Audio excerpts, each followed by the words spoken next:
ta wannan cibiya mai barkarwa kan ilimin shaye-shaye da ke nan jihar Sokoto. Wato na farko dai mun kafa ta domin mu ba ta mu gudunmawa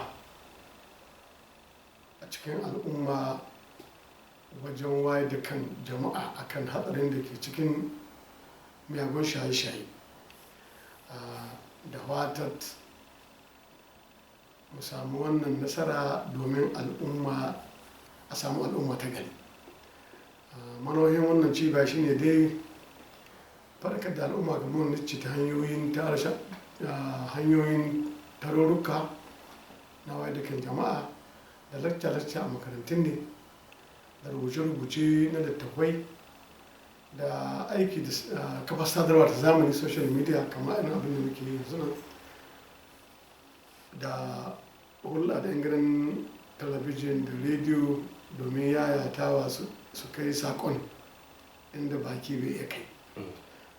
Waɗannan su ne hanyoyin da muke bi domin cimma wannan manufar ta faɗakar da al'umma akan illolin shaye-shaye. Kuma alhamdulillah mun yi shekaru akalla shekara 22 muna wannan aiki, da fatan Allah ya taimake mu.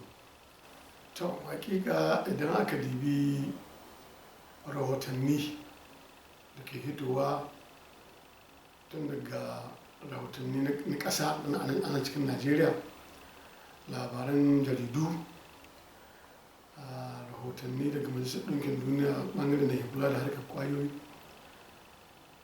mai karatu zai fahimci cewa ainihin wagga matsala ce da ɗaɗɗa a cikin duniya kuma ta shahidu duniya baki ɗaya. Illa yanzu kowane ɓangare ko wace ƙasa ko wace jiha ta yi ta aiki na ganin ta tsamo al'ummatar daga wagga matsalar. Rahotannin da suka gabata na shekara biyu da suka wuce, Majalisar Ɗinkin Duniya ta wallafa Najeriya akwai mutane masu ɗimbin yawa da ke shaye-shaye, wanda ke kai kashe su zai fiye da mutum miliyan 14. Kuma sun yi hasashen cewa idan ba ɗaura mataki ba zuwa shekara 2030 al'amarin zai haka matuƙa. To a nan Najeriya akwai wannan matsalar domin abu ne wanda a bayyane, hanyoyinmu muna iya gani masu shaye-shayen da kuma aibin shaye-shaye. Misali matasa ga su suna shan abinda suka sha a hanya, su sharisho, su daga da sauransu. Haka ma ana ganin mahaukata ga suna yawo daga cikinsu sanadiyar shaye-shaye ne.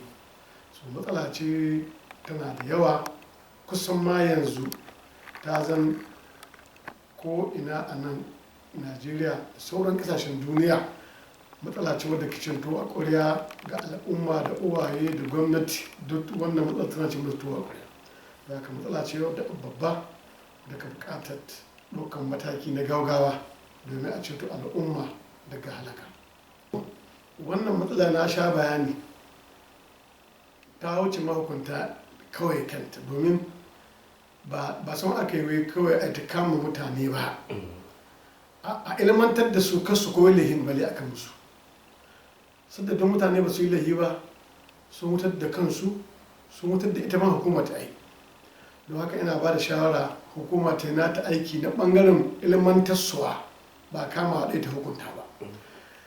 Bayan ta na ta aiki, misali ita hukumar ƙasa ta Yandeliye ɓangaren ta na faɗakarwa su ci gaba da hito da faɗakarwa.